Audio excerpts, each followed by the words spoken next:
Okay, तो start करते हैं आज की क्लास। क्लास अपनी रहेगी नए चैप्टर पर, तत्वों का वर्गीकरण एवं गुणधर्मों में आवर्तिता। चैप्टर का नाम है the classification of elements and periodicity in properties.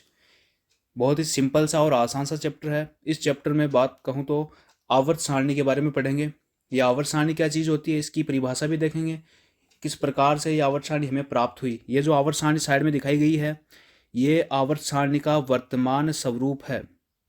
ये आवर्त सारणी का क्या है, वर्तमान स्वरूप, या कहें ये आधुनिक आवर्त सारणी है। यहाँ पर हम जैसे कि देख पा रहे हैं कि हाइड्रोजन है, लिथियम है, सोडियम है, पोटेशियम है, रुबिडियम है। इस प्रकार से यानी कि डिफरेंट टाइप एलिमेंट्स हैं, उनको एक क्रम में व्यवस्थित किया गया है। और ये क्रम किस प्रकार से हमें प्राप्त हुआ, ये जो आधुनिक आवर्त सारणी, जो वर्तमान स्वरूप है, ये आज जो हम देख पा रहे हैं यहाँ पर, ये इतनी आसानी से प्राप्त नहीं हुआ। यानी कि इसका भी एक क्या लंबा इतिहास है। और उसी इतिहास के बारे में आज की क्लास रहने वाली है कि किस प्रकार से ये वर्तमान स्वरूप हमें प्राप्त हुआ। अलग अलग प्रकार के वैज्ञानिक हुए, उन्होंने अलग अलग प्रकार की आवर्त सारणियाँ दी और अलग अलग उनके आधार थे, वर्गीकरण करने के आधार थे, वो अलग अलग प्रकार के थे।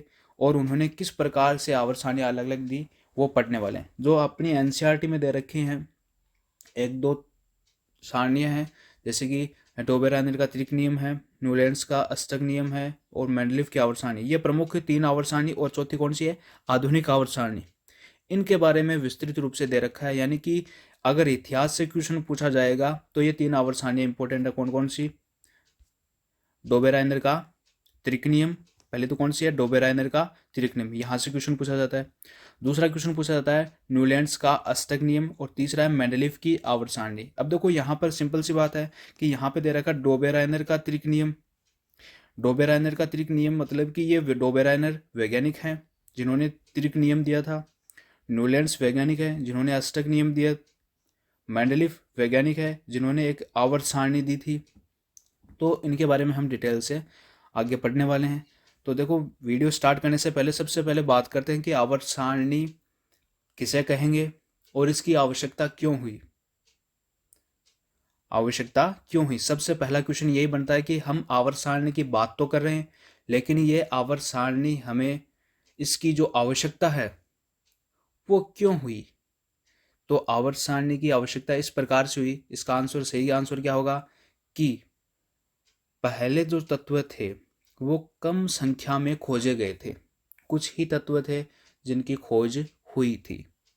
तो क्या हुआ, धीरे धीरे तत्व खोजे जाने की जो टेंडेंसी है वो बढ़ती गई। यानी कि कुछ ही समय में बहुत ज़्यादा संख्या में तत्व खोजे जा चुके, और वर्तमान में भी ये खोज जारी है। तो इस प्रकार से एक एक एलिमेंट्स की स्टडी कर पाना बहुत ही मुश्किल हो जाता है। एक एक एलिमेंट की स्टडी करना बहुत ही मुश्किल हो जाता है। तो इस मुश्किल काम को आसान बनाने के लिए ही आवर्त सारणी की आवश्यकता हुई। तो देखो, सबसे पहले बात करते हैं कि आवर्त सारणी आखिर है क्या चीज। तो वर्तमान आवर्त सारणी की जो परिभाषा देखें हम, तो लगभग 118 तत्व ज्ञात हैं। कितने तत्व ज्ञात हैं, 118 तत्व ज्ञात हैं।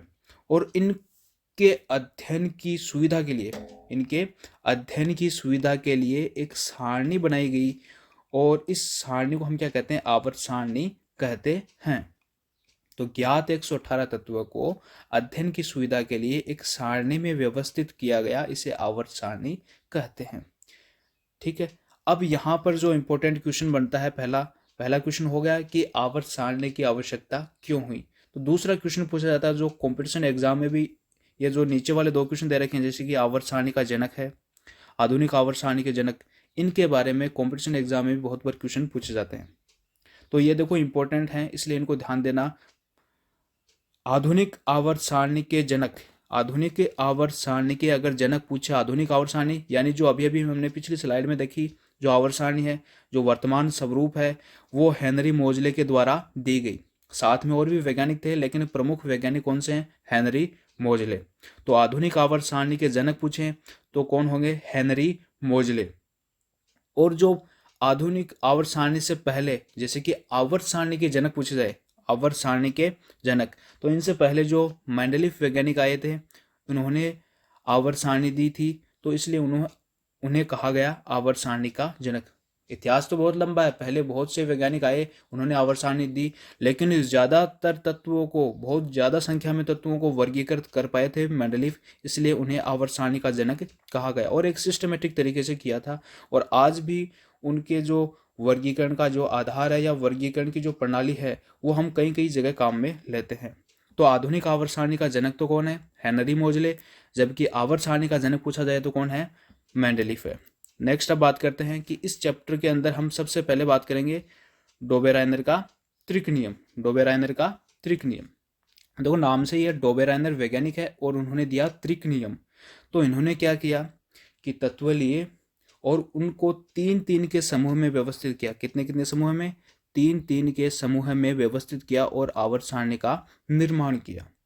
तीन तीन समूह में व्यवस्थित किया और उनको किस प्रकार से व्यवस्थित किया कि उनके परमाणु भार बढ़ते क्रम में हो, परमाणु भार बढ़ते क्रम में हो। और इस प्रकार से व्यवस्थित करने पर उन्होंने पाया कि जो पहला तत्व है, जो प्रथम तत्व है और जो तीसरा तत्व है, प्रथम तत्व और तीसरा तत्व है, अगर उनका परमाणु द्रव्यमान का जो औसत लिया जाए, उनके परमाणु द्रव्यमान या परमाणु भार का औसत लिया जाए, तो जो बीच वाला तत्व है यानी सेकंड वाला तत्व है तो उसके परमाणु भार के बराबर होता है। जैसे कि देखो यहाँ पे लिखा भी गया है कि डोबेराइनर ने तत्वों को तीन तीन के समूह में व्यवस्थित किया तथा बताया कि प्रथम तत्व और तीसरे तत्व का परमाणु भारों का औसत मध्य वाले तत्व के परमाणु भारों के औसत के मध्य वाले तत्व के भारों का औसत, सॉरी ये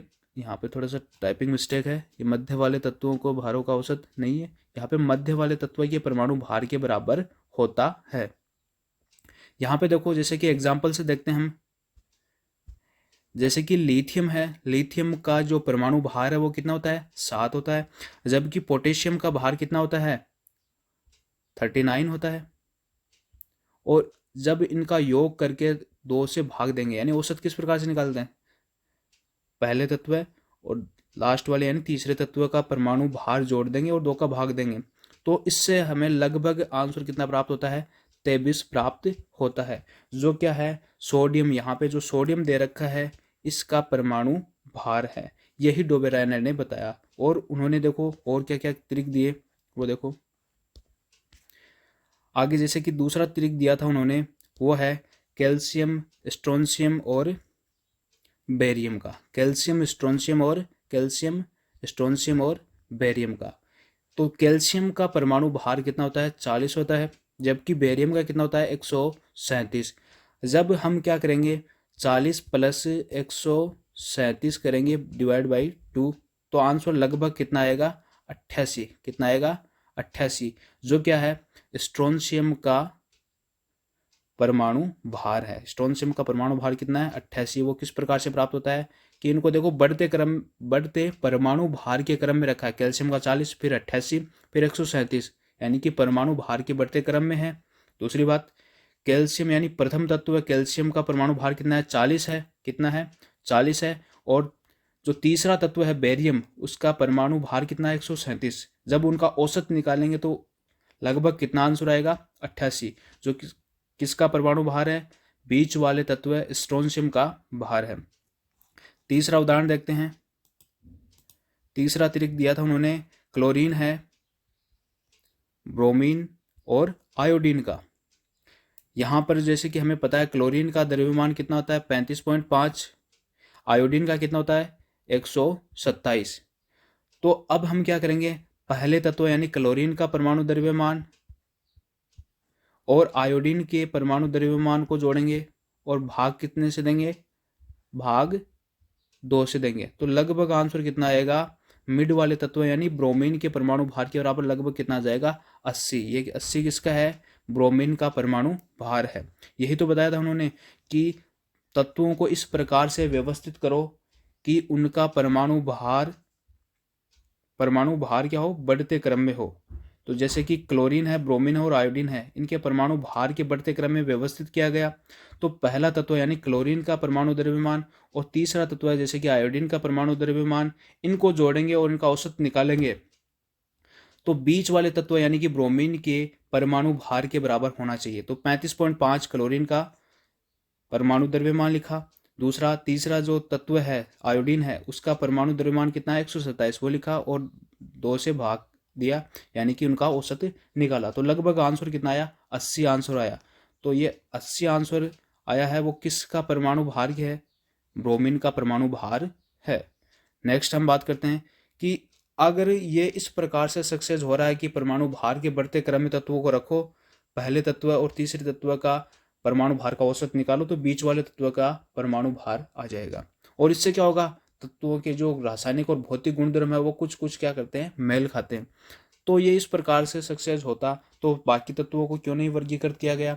तो इनके लिए क्या हुआ था कि ये कुछ ही तरीक बना पाए थे। डोबेरायनर है वो क्यों फेल हो गए, इन्होंने कुछ ही तरीक बनाने में सफलता हासिल की, उसके बाद में ये फेल हो गए अपने नियम में।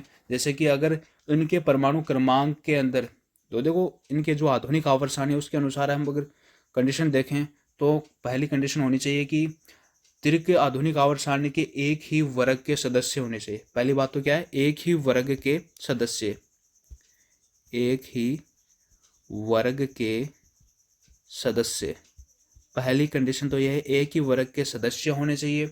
और दूसरी कंडीशन क्या है कि इनके परमाणु क्रमांक का अंतर समान होना चाहिए, परमाणु क्रमांक का अंतर समान होना चाहिए, परमाणु क्रमांक का अंतर क्या होना चाहिए, समान होना चाहिए। अगर इस प्रकार से व्यवस्था बनती है तो आधुनिक आवर्त सारणी में भी ये क्रम हम देख सकते हैं लगभग, ठीक है, कि पहले तत्व और तीसरे तत्व का हम क्या करें, पर अगर हम इस प्रकार की व्यवस्था देख पाते हैं या बना पाते हैं तो आधुनिक आवर्त सारणी में भी हमें डोबेरायनर का त्रिक नियम कहीं कहीं काम में आ सकता है। यानी कि पहले तत्व और तीसरे तत्व का जो परमाणु भार है उनका औसत लेंगे तो मिड वाले तत्व का परमाणु भार हमें प्राप्त होगा। तो ये रही बात डोबेरायनर के त्रिक नियम की। तो ये फेल क्यों हुआ कि इन्होंने कुछ ही त्रिक बनाए, ठीक है। तो अब नेक्स्ट हम बात करने वाले हैं न्यूलैंड्स के अष्टक नियम से। न्यूलैंड्स का अष्टक नियम, वैज्ञानिक है न्यूलैंड्स, उन्होंने क्या दिया था, अष्टक नियम। ये क्या थे भाई, एक संगीतज्ञ थी, संगीतज्ञ मतलब उन्हें संगीत की बहुत ही ज़्यादा रुचि थी। तो उन्होंने क्या दिया, जैसे कि अपने भारतीय संगीत में देखते हम 7 स्वर होते हैं, सा रे गा मा पा ध नी सा।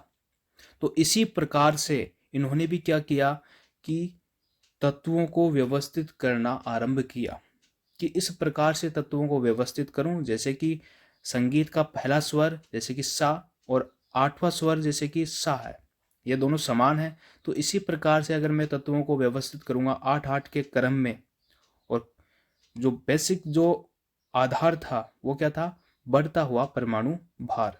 तो इन्होंने भी क्या किया, बढ़ते हुए परमाणु भार के अनुसार तत्वों को व्यवस्थित करने की कोशिश की। तो उन्होंने क्या किया कि जैसे भारतीय संगीत के अनुसार, जैसे कि यहाँ पर सबसे पहला तत्व लिया lithium, beryllium, boron, carbon, nitrogen, oxygen, fluorine और फिर आ गया सोडियम।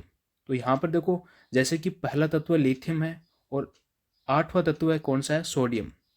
इनके गुणधर्म क्या होते हैं, लगभग समान होते हैं। जैसे कि आधुनिक आवर्त सारणी में भी इन्हें एक ही वर्ग में रखा गया, लिथियम और सोडियम को एक ही वर्ग में रखा गया, क्योंकि इनके गुणधर्म क्या है, लगभग समान। यहाँ पे देखो ध्यान देने वाली बात है कि सर कि lithium, beryllium, boron, carbon, nitrogen, oxygen, fluorine, fluorine के बाद में नियोन गायब क्यों कर दिया, क्योंकि उस समय जब ये न्यूलैंड्स ने अष्टक नियम दिया था उस समय जो अक्रिय गैस है यानी कि 18वें वर्ग में जो गैसें हैं, उत्कृष्ट गैस बोलते हैं जिनको, उनकी खोज नहीं हुई थी। तो lithium, beryllium, boron, carbon, nitrogen, oxygen और फ्लोरीन और फिर क्या गया, सोडियम। जैसे कि संगीत में पहला स्वर सा और 8वां स्वर सा दोनों क्या है, सेम है।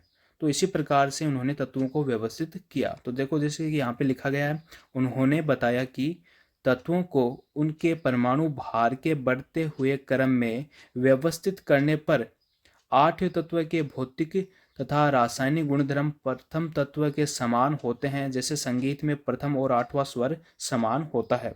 उसी प्रकार से उन्होंने व्यवस्थित किया, जैसे कि संगीत में प्रथम और 8वां स्वर क्या होता है, समान, जैसे कि सा और यहाँ पर भी क्या है, सा, ये समान है। तो इसी प्रकार से हम बढ़ते हुए परमाणु भार के अनुसार क्या करेंगे, तत्वों को व्यवस्थित करेंगे।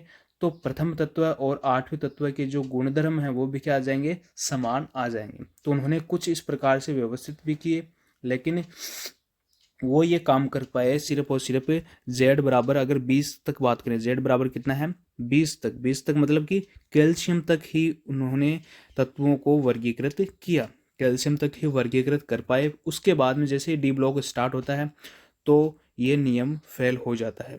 उसके बाद में पहली कमी तो क्या थी कि ये 20 तक ही तत्वों को वर्गीकृत कर पाए। फिर दूसरी कमी क्या थी, अक्रिय गैसों की खोज के बाद यह पूर्णतः असफल साबित हुआ। यानी कि जैसे ही अक्रिय गैसों की खोज हुई, उत्कृष्ट गैस जैसे कि अभी अभी मैंने बताया, जैसे कि लिथियम है,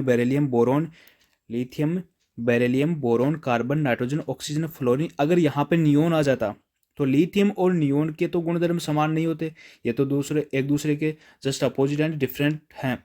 यहाँ पर जो नियोन है वो तो उत्कृष्ट गैस है, जबकि लिथियम एक क्षार धातु है। तो इस प्रकार से ये व्यवस्था पूरी तरह से बिगड़ गई। कब? जब अक्रिय गैसों की खोज हुई। तो यहाँ पर ये बात कही गई। फिर इसके बाद में जैसे कि हम बात करते हैं आगे वाली आवर्त सारणी कौन सी है, मेंडलीव की आवर्त सारणी। अब मेंडलीव की आवर्त सारणी में हम बात करते हैं, जो मेंडलीव ने आवर्त सारणी थी वो एक बहुत ज़्यादा मात्रा में, जैसे कि लगभग कहा जाता है कि 63 तत्वों के बारे में इन्होंने डिटेल दी कि आवर्त सारणी इस प्रकार से व्यवस्थित की कि सबसे ज़्यादा तत्व यही वर्गीकृत कर पाए थे। एक अरेंजमेंट इनका था वो बहुत ही शानदार था, और उन्होंने जो आवर्त सारणी दी थी वो बहुत ज़्यादा मात्रा में जो 63 तत्वों को वर्गीकृत कर पाए। इनकी जो आवर्त सारणी है उनका जो प्रमुख आधार बोले तो वो क्या है, परमाणु भार। क्या है? परमाणु भार। तो इनकी आवर्त सारणी किस पर आधारित है? परमाणु भार पर आधारित है। और उन्होंने तत्वों का अध्ययन किया और एक आवर्ती नियम भी दिया। यहाँ पर स्टार्ट होती है आवर्ती नियम वाली बात, एक होती है परमाणु भार। यहाँ पर इससे पहले, मेंडलीव से पहले या मेंडलीव तक जितने भी वैज्ञानिक आए उनको जो आवर्त सारणी बनाने का जो प्रमुख आधार था वो क्या था कि बढ़ते हुए परमाणु भार के अनुसार क्या करो, तत्वों को व्यवस्थित करो और आवर्त सारणी के जो कुछ नियम है वो बना दो, बस आवर्त सारणी बन गई। लेकिन इसके बाद में जैसे कि मेंडलीव की आवर्त सारणी के बाद में एकदम से जो आधार है आवर्त सारणी यानी तत्वों को वर्गीकृत करने का जो आधार है वो बदल जाता है। वहाँ पर परमाणु भार के स्थान पर आ जाता है परमाणु क्रमांक, जो वर्तमान आधुनिक आवर्त सारणी की सफलता का प्रमुख कारण भी रहा है। और यहाँ पर मेंडलीव ने सबसे पहले एक आवर्ती नियम दिया था। उन्होंने क्या कहा कि इस नियम के अनुसार तत्वों के भौतिक और रासायनिक गुणधर्म उनके परमाणु भार के आवर्ती फलन होते हैं। तत्वों के भौतिक तथा रासायनिक गुणधर्म क्या होते हैं? उनके परमाणु भार के, किसके? परमाणु भार के आवर्ती फलन होते हैं। परमाणु भार के आवर्ती फलन होते हैं, ये बात कही। अर्थात निश्चित अंतराल के बाद तत्वों के गुणों में पुनरावृत्ति होती है। यानी कि एक निश्चित अंतराल के बाद में तत्वों के गुणों में पुनरावृत्ति होती है। और उन्होंने अपनी आवर्त सारणी में कुछ, जैसे कि सारणी में कितने वर्ग थे? 9 वर्ग और 7 आवर्त दिए। यानी कि 9 वर्ग और 7 आवर्त उनके आवर्त सारणी में उपस्थित थे। इस प्रकार से उन्होंने आवर्त सारणी दी। अब इस आवर्त सारणी का क्या फ़ायदा है? इस आवर्त सारणी का फ़ायदा यह है कि अब भी हम वर्तमान में कुछ यौगिकों के, जैसे हाइड्राइड है, ऑक्साइड है, इस प्रकार से हम ज्ञात करें तो उनकी जो संयोजकता है और उनके बारे में हमें बहुत सारी नॉलेज मिलती है। और अब भी कुछ तत्वों के गुणधर्म जैसे कि आधुनिक आवर्त सारणी में समान उसी प्रकार से रखे गए हैं। तो इनकी आवर्त सारणी में आगे देखो बात करते हैं। जैसे कि मेंडलीव की जो आवर्त सारणी है वहाँ पे देखो ध्यान से कि इन्होंने क्या क्या दे रखा है। एक तो सबसे पहली बात तो है कि यह तत्वों का पहला व्यवस्थित वर्गीकरण था। यह तत्वों का क्या था? पहला व्यवस्थित वर्गीकरण था, जिसमें प्रारंभ में कितने तत्व है? 63 तत्वों को वर्गीकृत किया गया। कितने तत्वों को? 63 तत्वों को वर्गीकृत किया गया। दूसरी इनकी उपयोगिता क्या है कि इनके द्वारा तत्वों को परमाणु भार व संयोजकता में सुधार किए गए। यानी इनके द्वारा क्या किया गया? तत्वों के जो परमाणु भार एवं संयोजकता में सुधार किए गए। संयोजकता में सुधार किए गए। ये इनकी जो आवर्त सारणी उसकी प्रमुख उपयोगिता है। उन्होंने फिर एक महत्वपूर्ण उपयोगिता तो क्या है कि इन्होंने आवर्त सारणी में कुछ रिक्त स्थान छोड़े और उन रिक्त स्थानों पर कुछ तत्वों की भविष्यवाणी की, जिससे उनकी खोज आसान हुई। यानी कि उन्होंने पहले ही तत्वों की क्या कर दी? भविष्यवाणी कर दी। और इस प्रकार से भविष्यवाणी करने से क्या हुआ कि तत्वों की खोज आसान हो गई। और मज़े की बात यह है कि जो अब वर्तमान तत्व हैं वो जिनके गुणधर्म और जो रासायनिक और भौतिक गुणधर्म मेंडलीफ ने बताए थे कि यहाँ पर जो तत्व खोजा जाएगा उनके गुणधर्म ये होंगे, तो वर्तमान में वो तत्व उसी प्रकार से हैं, यानी कि उनके भौतिक और रासायनिक गुणधर्म समान मिलते हैं। जैसे कि मेंडलीफ के अनुसार एक तत्व के लिए खाली स्थान छोड़ी गई, उसका नाम रखा गया इक्का एल्यूमिनियम। तो उसके स्थान पर जो वर्तमान तत्व है वो कौन सा है? गैलियम। इक्का बोरोन के स्थान पर कौन सा है? स्कैंडियम। इक्का सिलिकॉन के स्थान पर कौन सा है? जर्मेनियम। इक्का मैग्नीज के स्थान पर कौन सा है? टेक्नीशियम। यानी कि उन्होंने इस प्रकार से नाम दिए थे कि मेंडलीफ के अनुसार यहाँ पर ये तत्व खोजे जाएंगे भविष्य में, लेकिन भविष्य में जब खोजे गए तो उनका नामकरण तो इस प्रकार से किया गया, जैसे गैलियम, स्कैंडियम, जर्मेनियम और टेक्नीशियम। लेकिन उनके जो रासायनिक और भौतिक गुणधर्म है उनकी चर्चा जो बताई गई थी वो पहले ही कर दी गई, मेंडलीफ ने कर दी अपनी आवर्त सारणी में कि इस प्रकार से इनके भौतिक और रासायनिक गुणधर्म होंगे। ठीक है, तो नेक्स्ट हम बात करते हैं अब मेंडलीफ की आवर्त सारणी की कमियां, यानी कि मेंडलीफ की आवर्त सारणी फेल क्यों हुई। तो सबसे पहले तो उन्होंने हाइड्रोजन की स्थिति स्पष्ट नहीं की कि हाइड्रोजन को कहाँ रखा जाएगा। ठीक है, दूसरी समस्थानिकों की स्थिति स्पष्ट नहीं की। तीसरी, कुछ स्थानों पर भिन्न भिन्न गुणों वाले तत्वों को एक साथ रखा गया, भिन्न भिन्न गुणों वाले तत्वों को एक साथ रख दिया। जैसे कि क्षार धातु के साथ कौन सी धातु रख दी? सिक्का धातु। क्षार धातु के साथ कौन सी रख दी? सिक्का धातु। सिक्का धातु कौन सी है? जैसे कि कॉपर है, Ag और Au। Ag मतलब सिल्वर, Au मतलब सोना। तो क्षार धातु के साथ सिक्का धातु रख दी गई। तो ये क्षार धातु और सिक्का धातु इनके गुण क्या हैं? अलग अलग है, लेकिन उन्होंने क्या किया? इनको एक साथ रख दिया। और क्षार मृदा धातुओं के साथ वाष्पशील धातु रख दी। क्षार मृदा धातु हैं, जैसे सेकंड वर्ग वाली है। आधुनिक आवर्त सारणी में देखें सेकंड वर्ग में जो धातुएं हैं वो क्या है? क्षार मृदा धातु। और फर्स्ट वर्ग में कौन सी है? क्षार धातुएं। तो क्षार मृदा धातु के साथ कौन सी रख दी? वाष्पशील धातु। जैसे वाष्पशील धातु कौन सी है? जिंक है, कैडमियम है और मरकरी या पारा। बोले जिंक, कैडमियम और मरकरी या पारा, इनको किसके साथ रख दिया गया? क्षार मृदा धातुओं के साथ रख दिया गया। तो मेंडलीफ की आवर्त सारणी की पहली कमी क्या थी? हाइड्रोजन की स्थिति। दूसरी, समस्थानिकों की स्थिति। तीसरी, कुछ स्थानों पर भिन्न भिन्न गुणों वाले तत्वों को एक साथ रखा गया। ये प्रमुख इनकी कमियां थी। और तो मेंडलीफ की आवर्त सारणी की जो चौथी कमी है वो है कुछ स्थानों पर समान गुणों वाले तत्वों को अलग अलग रखा गया, जैसे कि Au और Pt। यहाँ पर सोना और प्लेटिनम, जिन्हें हम उत्कृष्ट धातु भी कहते हैं, नोबल मेटल कहते हैं, अब क्या हुआ कि इनके जो गुणधर्म हैं वो समान हैं, गुणधर्म लगभग समान है, तो उन्हें आवर्त सारणी में मेंडलीफ ने अलग अलग स्थान पर रखा, जबकि इनके गुण क्या हैं? समान। तीसरे पॉइंट में क्या था? भिन्न भिन्न गुणों वाले तत्वों को एक स्थान पर रखा गया। जिनके गुण आपस में मेल नहीं खाते थे उन्हें तो कहाँ रखा गया? एक स्थान पर। जबकि जिन तत्वों के गुणधर्म आपस में मिलते हैं उन्हें रखा गया अलग अलग स्थान पर। लास्ट इस आवर्त सारणी की जो कमी है वो है कुछ स्थानों पर परमाणु भारों का बढ़ता क्रम तोड़ा गया, यानी परमाणु भार का जो बढ़ता क्रम है वो भी तोड़ा गया। जो मेंडलीफ की आवर्त सारणी का जो प्रमुख आधार बिंदु था कि बढ़ते हुए परमाणु भार के अनुसार तत्वों को व्यवस्थित करना, इस क्रम को भी इन्होंने अपनी ही आवर्त सारणी में तोड़ दिया। जैसे कि इसके लिए एग्जाम्पल क्या है? Organ, potassium, tellurium, iodine, cobalt और निकेल। इस प्रकार से इन तत्वों के जो परमाणु भार हैं उनके अनुसार इन्हें व्यवस्थित नहीं किया गया और अपने ही नियम की अवहेलना की गई। तो आज की क्लास यहीं समाप्त की जाती है। अगर यहाँ तक बने हो वीडियो में, इसका मतलब आपको वीडियो अच्छा लगा है। अगर वीडियो अच्छा लगा तो इसे लाइक कीजिए, अपने दोस्तों के साथ शेयर कीजिए, और अपने कुछ सुझाव हो तो आप इन्हें कमेंट बॉक्स में लिख सकते हैं। अगर चैनल पर नए हो तो चैनल को सब्सक्राइब कीजिए, और मिलते हैं नई वीडियो के साथ। तब तक के लिए धन्यवाद।